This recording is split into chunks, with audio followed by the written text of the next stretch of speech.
How are you guys doing today? Today we're going to just talk a little bit about student loans. But before I get started, you probably remember me from my series. My name is Martin Morris from my series on how to pay off your car loan in 36 months without giving up Starbucks or being cheap. Or you're kind of like following my other series I have on things that can cause you to fall behind on your car loan or not pay your car loan at all. And it does not involve having a job loss. Today, I just want to talk a little bit about student loans. And what do you guys think? Have you been learning a lot from what I'm giving you about how to pay off your car loan faster? Isn't it cool to know if you can just make $10 or $15 a month extra? You can pay off take a 60-month car loan and break it down to 54 months by paying $15 or $20 extras a month. That's just basically, you can beg for $15 a month or pick up cans and take that just to get that, just to pay off your loan. Think about that. And isn't that exciting to know, hey, I have a 60 month, but if I pay it off in 50 months or even 36 months, just think of all the interest that you're going to save. You're saving $15,000 to $20,000 worth of interest. That stays with you. By you stretching out the car payment, you're just helping out the car company. It's not to help you. Trust me.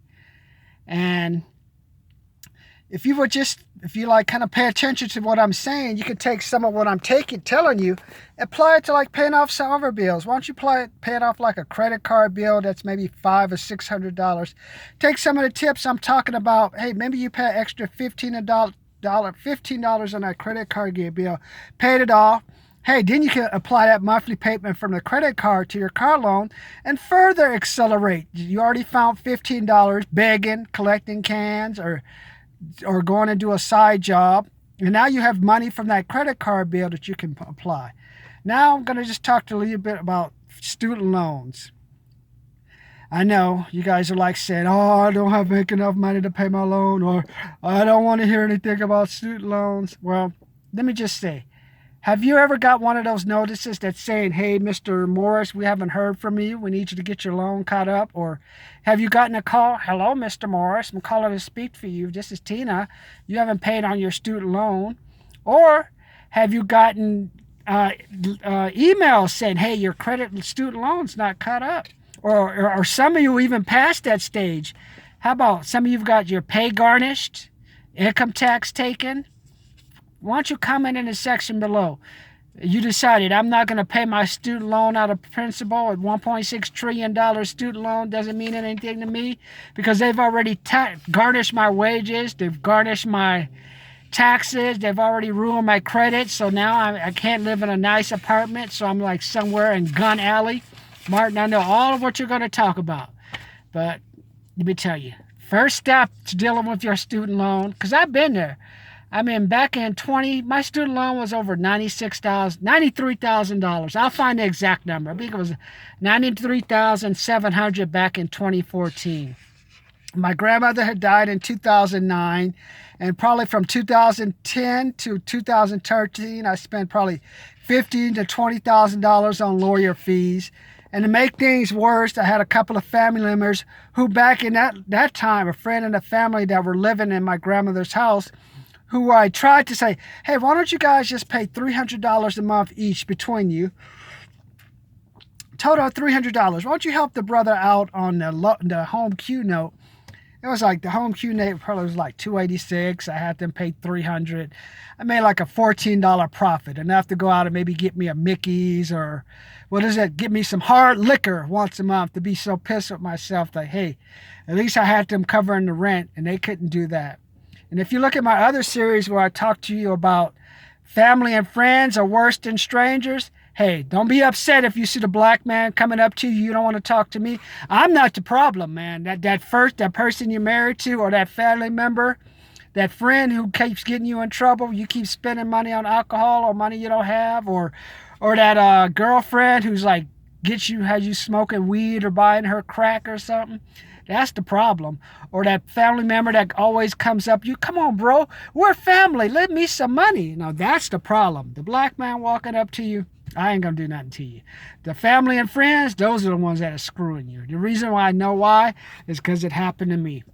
$3,525. That's how much I ended up spending. My uncle and a family friend had moved it to my grandmother's house. And they didn't pay the rent. They didn't pay the They didn't pay the note. They didn't pay the taxes.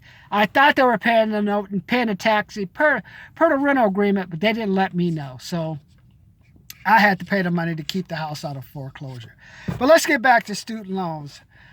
Student loans aren't that hard to pay off. I remember from 2004 probably up till finally 2019, I reduced that student loan from $93,700 to what it is now, $34,789. Now my goal is to pay it off. I'm just going to try to work as an appointment setter for a bunch of tax companies. Just go charge them $100, see how much money I can get, see if I can't knock this loan out. But all I did was, first thing, I had to take responsibility for the loan. And a lady called me 2014. I was feeling good. I was like, I think I had a little extra money in my pocket. I had a little alcohol at the house. I was drinking. I picked up the phone. She said, Mr. Morris, this is the federal student loan, and you're no longer, we found out you have made a significant increase in your income, and you're not able to do any more deferments. At first, I thought she was kidding. I was like, yeah, I'll do a deferment. I'll send you $100. Mr. Morris, if we don't get the full amount for a payment within the next couple of days, we're going to garnish your wages. We're going to garnish your taxes. At first, I said, no, we'll try to talk her down. She says, we're going to do it.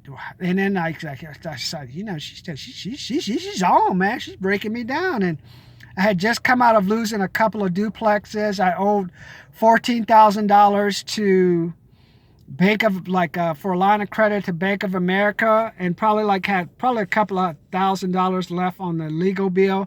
So if they would have garnished my wages or garnished my taxes, they would have already taken money I didn't already have, and I was working different side jobs, and I would just be screwed. So after about 20 minutes on the phone, she had me, the big 6'2" black guy, and I was crying. What can I do? What can I do? Help me, help you. That's when I learned the power of sales. And then we negotiated something. And then I didn't want her to take the income tax because I was using that to pay my Bank of America line of credit. Because if I didn't pay them, they would have reactivated a line of credit that had closed out and kick in 14 or 15% interest. So I was in a rock and a hard place. So I got that taken care of. And ever since then, from 2014 to about 2019, all I did was just work. Macy's, Donut Run, Team Play. I picked up last summer, 2018, I worked one event. I worked the Donut Run, picked up some money. I worked at a Margarita Fun Run, picked up some money.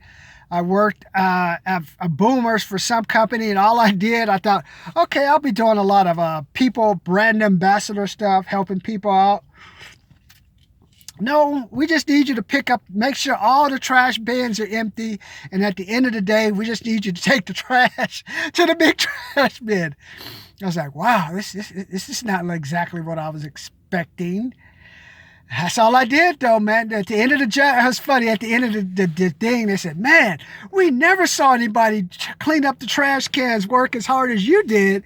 I said, yep, got a little food, probably took a little sips of alcohol, too. Don't tell nobody, But that's why I was hustling, man. But what I learned, though, is the world has changed. I mean, I'd worked 5 years, 6 years. I was just hustling. I took side jobs, working at Macy's for the Christmas season, working overtime. I think I sold anything I didn't have nailed down at the house. Got rid of my 2014, my Beamer is gone. As soon as it broke down, I just got a 2012 Camry. I didn't care. That car was eating me out of house and home because I was paying $300 or $400 on repairs. Got rid of the luxury car.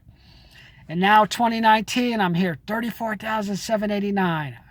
But how I had to finally get there, I had to have that lady on the phone make me take responsibility. You decided to go to the MBA, Mr. Morris.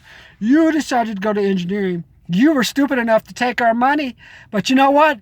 Student loan debt is not you can't bankruttable. Only way you can get out of this one, bro, is to die. And I don't want to die just yet. Still 52, so I've got a little time left. So I had to take responsibility for it, and after I did that, I said, okay, let me just knock this loan out. And that's all I've been doing. So basically, Dave, this goal is I want you to find out how much you owe on your student loan And I want you to ask yourself, are you ready to pay off that loan? I've already taught you the tools on how to pay off your car loan early. Take those tools and apply that to the student loan. And you go back and look at some of our other videos on YouTube on how I talk about how I paid off my student loan. And I'll get you an exact amount. And from now to the end of the year, I'll give you little updates on my student loan. Until then, I want you to do like me. Take responsibility for your student loan. Comment in the section. Let me know how much you owe. And then we'll talk about where to go there next time.